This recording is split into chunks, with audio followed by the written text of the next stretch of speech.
آداب دوستو، سخن میں خوش آمدید۔ میں ہوں وقاص عزیز اور سخن پوڈ کاسٹ کے ایک نئے سلسلے کے ساتھ حاضر ہوا ہوں، ایک نئی قسط کے ساتھ۔ اور آج کی یہ جو قسط ہے یہ میرے لیے، میرے دیکھنے والوں کے لیے، چاہے وہ پاکستان میں ہیں یا پاکستان سے باہر ہیں، یعنی اردو دنیا والوں کے لیے اس لیے اہمیت، بلکہ انتہائی اہمیت کی حامل ہے کہ قیام پاکستان سے پہلے جو بڑے جید نام ہمیں نظر آتے ہیں شعری ادبی دنیا میں، وہ لوگ کیا تھے، اس وقت کی ادبی تاریخ کیا تھی، اور اس ادبی تاریخ کے زندہ و جاوید راوی بالخصوص راولپنڈی کے حوالے سے کون سی شخصیت ہیں جن کا آج ہم ذکر کرنے جا رہے ہیں، جو بذات خود ایک بہت بڑے شاعر، عالم، اور پھر اپنا نقش بھی انہوں نے اردو دنیا پر بہت گہرا چھوڑا۔ جی بالکل، میری بات ہے جناب محمد اکرم اعظم صاحب کے حوالے سے۔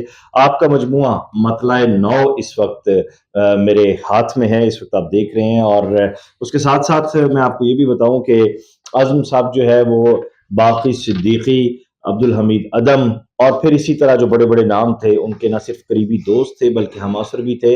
اور آج آپ کے بیٹے، میں سمجھتا ہوں کہ راولپنڈی کی جو جدید ادبی تاریخ ہے اس کے اگر ان لوگوں کی بات کی جائے جنہوں نے اپنے لہو سے اس کو امر کیا ہے، تو اس میں عبید بازی قمر صاحب کا نام سر فہرست ہوگا۔ آپ جدید غزل گو ہیں، نظم گو ہیں، شعبہ تدریس سے وابستہ ہیں، اور اکرم اعظم صاحب کے تلمیذ بھی ہیں، اور ان کے لائق سپوت بھی ہیں، فرزند بھی ہیں۔ عبید بھائی، آپ کو خوش آمدید کہتا ہوں آج کے پوڈ کاسٹ میں۔ کیسے ہیں آپ؟ بہت شکریہ وقاص، بہت خوشی ہوئی آپ سے بھی عرصہ دراز کے بعد مل بیٹھنا نصیب ہوا۔ ڈیڑھ دہائی کیسے گزر گئی کچھ سمجھ نہیں آئی۔ بس وقت گزر جاتا ہے، لیکن جو دل کے رشتے ہیں میں سمجھتا ہوں یہ قائم و دائم رہنے چاہیے۔ فرق صرف اتنا پڑا کہ میرے بال نہیں رہے۔ بات جس طرح میں نے انٹرو میں کی محمد اکرم اعظم صاحب کے حوالے سے، اور پھر اس میں تھوڑا سا میں نے بیفور پارٹیشن کا بھی تذکرہ کیا، تو اب وہ سوال بھی موجود ہے اور وہ روایت بھی، تو پلیز ہم آپ کو سننا چاہیں گے۔ وقاص، آپ نے ایک بہت اہم جو تاریخ ہے سمجھیں، جو ایک بودھ ہے، زمانی بودھ ہے، جو ایک زمانی فصل ہے، جس کی کڑیاں ادبی تاریخ میں ہمیں کم کم نظر آتی ہیں، تو وہ اس کی طرف آج آپ نے توجہ دلائی ہے اور یہ موقع فراہم کیا ہے کہ اس حوالے سے بھی ہم بات کریں۔ اور یہ یعنی ماضی کے وہ گمشدہ حصے ہیں، وہ تاریخ کے اوراق ہیں جنہیں اب جدید تحقیق جو ہے وہ تلاش کر رہی ہے۔ تو آپ نے جو نام لیا محمد اکرم اعظم، تو ان کے تعارف میں یہ ہے کہ یہ 1910 میں پشاور میں پیدا ہوئے، اور وہیں بزم سخن میں ان کی پرداخت ہوئی، ادبی نشو و نما ان کی وہیں ہوئی، اور پھر وہ راولپنڈی آئے۔ اور پشاور کا بھی ایک ادبی پس منظر جو ہے ان کی شخصیت سے وابستہ وہ یہ تھا کہ بزم سخن کے مشاعروں میں جو انہوں نے شرکت کی، اور وہاں سے 1936 میں محمد اکرم اعظم نے ایک ماہنامہ التہذیب کے نام سے شائع کیا۔ تو یہ وقت اگر وہاں اس ماضی میں جھانکے اور پشاور کے دبستان کو کھنگالے تو یہ بڑا اہم دور تھا اس وقت میں، اور بڑے اہم نام حاجی سرحدی، ضیاء جعفری صاحب، اور بڑے بڑے نام گویا وہاں موجود تھے۔ تو جب وہ یہاں پری پارٹیشن راولپنڈی منتقل ہوئے تو یہاں سے بھی انہوں نے ایک 1956 میں ماہنامہ ثبات کا اجرا کیا۔ تو اپنے وقت میں انہوں نے ان کی جو خدمات ہیں وہ اب منظر عام پر آ رہی ہیں، اور یوں سمجھیں کہ ہمیں بہت سی کڑیاں جو ہیں ادبی تاریخ کی وہ ہمیں آج مل رہی ہیں۔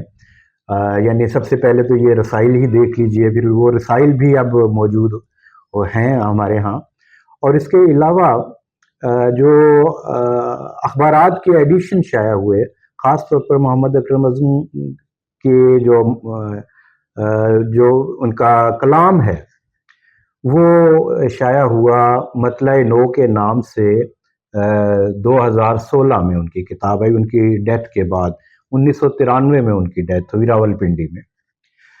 تو اس پر بھی اختر ہوشیار پوری صاحب، سرور امبالوی صاحب، رشید نثار صاحب نے بہت لکھا، اس وقت میں بھی لکھا.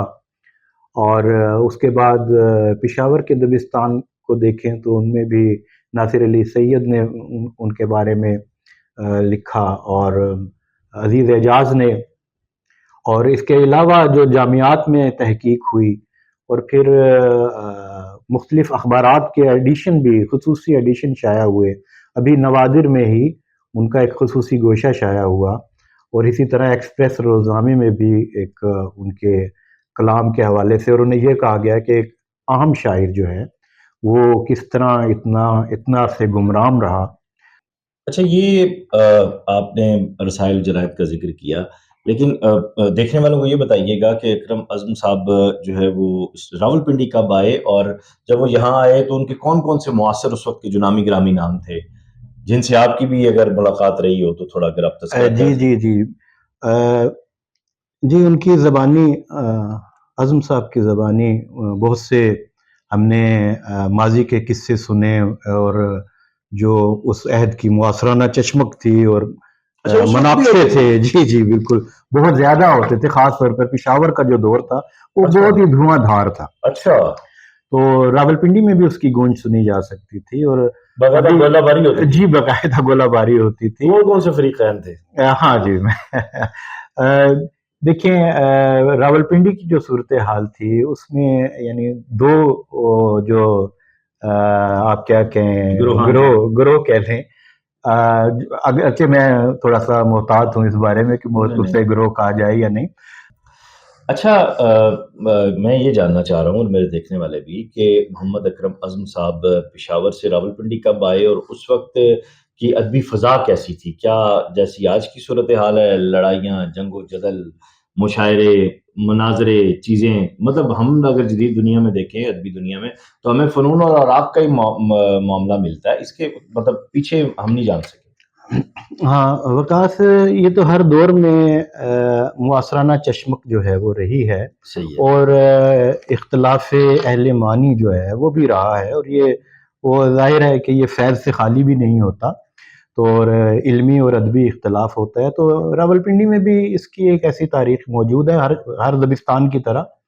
تو یہاں لیکن اس وقت جو آپ آج کے حوالے سے بات کر رہے ہیں، جو میں محسوس کرتا ہوں کہ اس وقت ایک علمی ادبی رویہ تھا، اور علمی اور ادبی اختلاف کیے جاتے تھے، پورے آداب کے ساتھ کیے جاتے تھے. اس وقت یہ شور شرابہ اور دھینگا مشتی اور طوفان بدتمیزی کی کیفیت نہیں تھی. تو آپ نے جیسا فرمایا کہ یہ پری پارٹیشن جو محمد اکرم اعظم پشاور سے راولپنڈی آئے، تو یہاں عدم صاحب، عبدالحمید عدم صاحب بھی موجود تھے اس زمانے میں. یہ اچھا، 1930 اور 35 یا 40. ان کا تو تو بولتا تھا اس جی وقت. جی بالکل. تو کافی پبلک مشاعروں میں ان کا کافی اٹھنا بیٹھنا تھا. اور یہ میں آپ کو بتاؤں، بہت کم لوگوں کو یہ بات معلوم ہے کہ عبدالحمید عدم جو ہیں وہ اعظم صاحب کے شعری عظمت کے بڑے قائل تھے. اچھا، واہ واہ. اور محمد اکرم اعظم نے اس زمانے میں جو عنوانات کے تحت نظمیں لکھنے کا رواج راولپنڈی میں پڑا، تو وہ بھی محمد اکرم اعظم کی ہی تحریک پر پڑا. یوں کہہ لیں کہ انجم رضوانی ہوا کرتے تھے یہاں. انجم رضوانی صاحب. اچھا، رضوانی صاحب. انجم رضوانی جو ہیں یہ تھے. شوکت واسطی بھی پھر آ گئے. صحیح. اور شوکت واسطی بھی تلمیذ عبدالحمید عدم ہیں. اچھا، واہ. جی ہاں. اور اس طرح باقی صدیقی بھی یہاں موجود تھے. تو ایک بڑی ہی بہت اہم دور جو تھا وہ اس وقت یہاں تھا راولپنڈی میں. تو کیا کسی قسم کی جو ہم آف دی ریکارڈ بھی بات کر رہے تھے کہ کوئی چشمکیں بھی ہوتی تھیں؟ جی ہاں. عجیب بات ہے کہ عزم اور عدم کی دوستی بھی شروع ہوئی، اور وہ دوستی بھی تھوڑی چشمک میں بھی بدلی. اور پھر یہ تھا کہ عزم نے بھی کچھ گوشہ نشینی اختیار کر لی، اور اس میں پھر اب میں مناسب نہیں سمجھتا کہ وہ ادبی مناقشوں کا یہاں ذکر کیا جائے، لیکن میں نے اس کتاب میں ابھی قریب جو شائع ہوئی ہے وہ ہے خیالات پریشاں عزم کی شعری مجموعہ، ایک اور شائع ہوا ہے جو حال ہی میں ہوا ہے، قریب نہیں یعنی شائع ہو چکا ہے. تو اس میں ان مناقشوں کا بڑی تفصیل سے ذکر ہے، اگر سننے والے یا آپ چاہیں تو اس سے استفادہ کر سکتے ہیں، کیونکہ اس دور میں ذرا میخانے آباد ہوا کرتے تھے، خاص طور پہ عدم جو تھے وہ رندانہ شاعری کے حوالے سے جرأت رندانہ بھی رکھتے تھے، اور کچھ ملحدانہ رنگ بھی ان کے اندر موجود تھا. تو عجیب بات یہ ہے کہ ان کی دوستی جب عزم سے ہوئی اور اس میں مشترک جو بات تھی وہ پینے پلانے کا ہی سلسلہ تھا، لیکن عزم نے تو اپنا راستہ جوانی میں ہی تبدیل کیا اور وہ تائب ہو گئے جگر مراد آبادی کی طرح ہی سمجھیں آپ کہ، لیکن ان کے کلام میں بھی وہی رندانہ رجحانات موجود ہیں. عبدالعزیز فطرت کے ساتھ کیا معاملہ تھا؟ ہاں وہ تو اس حوالے سے بڑے پرہیزگار سمجھے آپ، اچھی شخصیت تھی جی، رائٹسٹ بھی تھے. تو عدم صاحب کی اور عبدالعزیز فطرت صاحب کی جو تھی وہ شنید ہے کہ کیونکہ روایت میں یہ موجود ہے جی، چپکلش رہتی تھی. البتہ عدم صاحب جو ہے وہ عبدالعزیز فطرت کے ساتھ ان کا اٹھنا بیٹھنا زیادہ تھا. تو لیکن وہ انجم رضوانی کے ہاں بھی نظم کے مشاعروں میں شریک ہوتے تھے، اور عنوانات جب دیے جاتے تھے اس میں خاص طور پہ میں یہ بتانا چاہوں گا کہ استغناء ان کی ایک نظم ہے جس کو بہت ہی پذیرائی ملی. کریں اس میں سے جی، طویل نظم ہے تو وہ غنا طلب غنا سے دور مصدر عمل ہے یہ، مگر مجاز معنوی میں شان لم یزل ہے یہ. واہ واہ. تو اس طرح کے یہ طویل نظم ہے، اور یہ ادب کی فرمائش پہ جی، جی میں آپ کو اس کا پس منظر بتاؤں، بڑا اہم ہے کہ ادب نے یہ مصرع سب کو دیا کہ استغنا پر لکھیں، یعنی عنوان دیا سب کو. تو کسی نے کہا یہ اس حوالے سے لکھ کے لایا کہ فلاں کا استغنا، یہ میرا استغنا. لیکن عزم نے اس لفظ استغنا پر اتنی مارکے کی نظم لکھی کہ جب مشاعرے میں سنائی تو عدم صاحب یہ انہوں نے کہا کہ اتنی اچھی نظم کے بعد میں یہ اپنی نظم پیش نہیں کر سکتا. سبحان اللہ، یہ بڑی بات ہے. جی ہاں، یہ بڑے ظرف کی بات ہے، یہ بڑے اعلیٰ ظرف لوگوں کی بات ہے، اور یہ میرے خیال سے آج کے لوگوں میں تو یہ نہیں ہو سکتا. بالکل ایسا ہی ہے.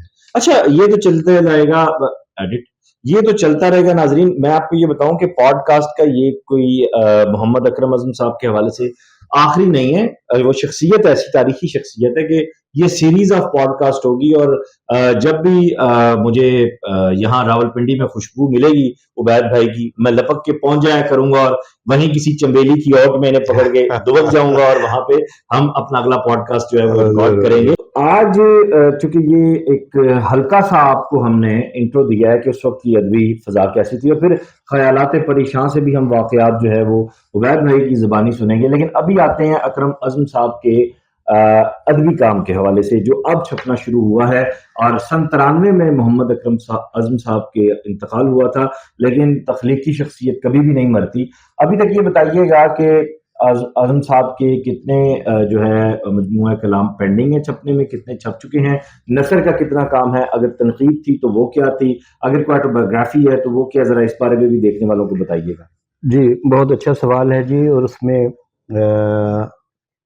اکرم اعظم کا جو کام ہے خاص طور پر 2 کتابیں ان کی شائع ہو چکی ہیں، اور اب تیسری ایک کتاب خاکے کے عنوان سے ان کی رہتی ہے جس میں قطعات ہیں اور رباعیات ہیں. تو یہ کتاب کافی بوسیدہ حالت میں ہے، کچھ صفحات ضائع بھی ہو چکے، تو وہ انشاءاللہ میں کوشش کروں گا کہ اسے بھی شائع کروں. صحیح جی صحیح. اور جو شعری مجموعے چھپ چکے ہیں وہ کون کون سے ہیں؟ وہ مطلع نو ایک شائع ہو چکا، اور خیالات پریشاں حال میں ہی شائع ہوا. یہ نثری ہے؟ معذرت چاہتا ہوں، یہ شعری مجموعے ہیں دونوں. اور نثر کی جو کتاب بڑی اہم، بہت ہی اہم ہے وہ، جس میں یوں سمجھیں کہ انہوں نے اپنی زندگی کی ساری تحقیق جو تھی وہ جمع کی تھی، اور وہ تھا الفاظ کی روشنی میں. واہ واہ واہ واہ. تو اس کے اس کتاب کے کچھ اقتباسات سیمائی مشاہدہ اسلام آباد میں 1989 میں شائع ہوئے تھے. اور یہ بھی بتا دوں کہ وائس آف رائٹرز جو اخبار راولپنڈی میں شروع کیا گیا اور نیو یارک میں ایک ایشیا انٹرنیشنل اخبار شروع کیا گیا، وہ بھی عزم کی یاد میں تھا. اچھا، واہ واہ واہ. تو یہ بڑی ایک یادگار کہکشاں ہے، اور میں سمجھتا ہوں کہ عبید بازی قمر صاحب کی اپنی جو یادداشتیں ہوں گی وہ بڑی اہمیت کی حامل ہوں گی، پنڈی کی ادبی فضا کے حوالے سے، پشاور کی ادبی فضا کے حوالے سے، لاہور کے حوالے سے. جاتے جاتے آج اس پہلے پوڈ کاسٹ کے اختتام پہ میں جو ہے وہ سوال کرنا چاہوں گا، وہ یہ کہ آج جو آپ راولپنڈی کا ادبی منظرنامہ دیکھ رہے ہیں جس میں حلقہ ارباب ذوق راولپنڈی اس وقت فعال ادارہ ہمیں دکھائی دے رہا ہے، واحد فعال ادارہ ہے جو ایک روایت کے ساتھ چل رہا ہے. اس کے علاوہ باقی میں بھی اور دیگر احباب اپنا حصہ بقدر جثہ ڈالتے ہیں. تو کیا راولپنڈی کی ادبی فضا ایسی تھی، ایسے ہی مطلب اسے شہر افسانہ کہا جاتا تھا، پھر شہر نظم ہوا، اور اب تو دور دور تک کھیل ہی اڑ رہی ہے، یہ سب کیا ہوا؟ وکاس، ایسا ہے کہ اس میں شک نہیں ہے کہ راولپنڈی شہر افسانہ کے حوالے سے بہت معروف ہوا ادبی دنیا میں، لیکن یہ نام اتنا یعنی معروف ہوا کہ اس کی اور بھی بہت سی جہتیں جو ہیں وہ چھپا لی. کیا خوبصورت بات ہے. اب یعنی آپ دیکھیں کہ نظم کا میں سمجھتا ہوں مرکزیت، جدید نظم کی اگر آپ بات کریں تو راولپنڈی کو آپ دارالخلافہ کہہ سکتے ہیں جدید نظم کا. اور جدیدیت کی جتنی بھی تحریک ابھری ہے اس میں راولپنڈی کا میں سمجھتا ہوں بہت عام حصہ ہے. واہ واہ واہ واہ واہ واہ واہ واہ واہ. پھر دیکھیں ترئی مشاعروں کی ایک بہت بڑی روایت مرکزہ رہا. دیکھیں پھر اسی طرح یہاں صدر اور لال کوڑتی کا ایک الگ ادبی حلقہ تھا، گوالبنڈی راولپنڈی کا ایک الگ حلقہ تھا، شہر کے مرکز میں سیٹلائٹ ٹاؤن بیچوں بیچ آپ کو یہ لیاقت باغ، یہاں پہ ایک الگ آپ کو روایتیں نظر آتی تھی، لوگ نظر آتے تھے. وہ سب کہاں گئے؟ روایت تو خیر کسی نہ کسی صورت میں ابھی موجود ہے، لیکن ہمارے لیے وہ تسلی بخش ابھی نہیں ہے، کیونکہ وہ اس کا جو روایت کا گراف جو ارتقاء کی طرف تھا وہ اب دائروی سا محسوس ہوتا ہے. یعنی شاعر ادیب ہمیں محسوس ہوتے ہیں کہ وہ اپنے آپ کو دہرا رہے ہیں، لیکن کیونکہ ہر موجود عہد میں ایک گرد بہت زیادہ اڑتی ہے، لیکن اس کے پس پشت جھانکے تو کچھ رجحانات بڑے کام کے نکل آتے ہیں. کچھ یعنی آپ کو اس ریت میں سے سونا کھنگالنا پڑتا ہے. کیا بات ہے. تو وہ یقیناً اس سے ہم مایوس نہیں ہو سکتے. تو نئی جنریشن جو ہے اس کا اپنا ایک ڈومین ہے. تو ہر عہد کے اپنے رجحانات، اپنے موضوعات، اس کی اپنی ایپسٹیم، اس کا اپنا ثقافتی منظرنامہ، تو یہ سب مل کر ایک نئی یعنی جس کو آپ کہتے ہیں ماڈرن سینسیبلٹی، اس کی طرف ہمارے ادب کو لے جاتے ہیں. تو ماڈرن سینسیبلٹی کے حوالے سے راولپنڈی میں سمجھتا ہوں بہت اچھا لکھنے والے یہاں موجود ہیں، اور اس پر باقاعدہ بہت ہی ان کے نئی نسل میں آپ کو کچھ نظر آتا ہے اسپارک؟ نئی نسل میں بالکل نظر آتا ہے، بالکل ہے اسپارک. میں یعنی سمجھتا ہوں کہ گو کہ ایک جنریشن گیپ تو ہے صحیح، اور وہی ہے کہ جیسے سوشل میڈیا پر بھی ہر طرح کی شاعری ہو رہی ہے اس میں، لیکن ہم کیونکہ مینول ایج کے ہیں یا وہ ایک جنریشن گیپ آپ کہہ لیں، تو پھر بھی آپ استاد ہیں اور سینئر ہیں، نظر تو ہوتی ہے، صاحب نظر آدمی ہے. جی، اس کے معیار سے مطمئن نہیں ہوں میں. صحیح. لیکن میں یہ نہیں کہہ سکتا کہ یعنی مجموعی طور پر جو شاعری ہو رہی ہے وہ اچھی شاعری ہے. واہ واہ واہ جی واہ واہ واہ. آپ کا بہت شکریہ. اور اگلی قسط جو ہم کریں گے وہ محمد اکرم اعظم صاحب کا شعری نظریہ. جس طرح عنوانات سامنے رکھ کر نظمیں کہیں گئیں، ایسے ہی اس شعری نظریے پہ ہم بات کریں گے کہ ایسے بلند قامت جو شعری شخصیت ہے، اب ان کا کلام سامنے آ رہا ہے تو وہ نئی نسل کے لیے کیسے مشعل راہ ثابت ہو سکتا ہے. اس ویڈیو لنک کو زیادہ سے زیادہ شیئر کیجیے گا، سخن ٹی وی کو سبسکرائب کیجیے گا. اپنا خیال رکھیے گا. خدا حافظ.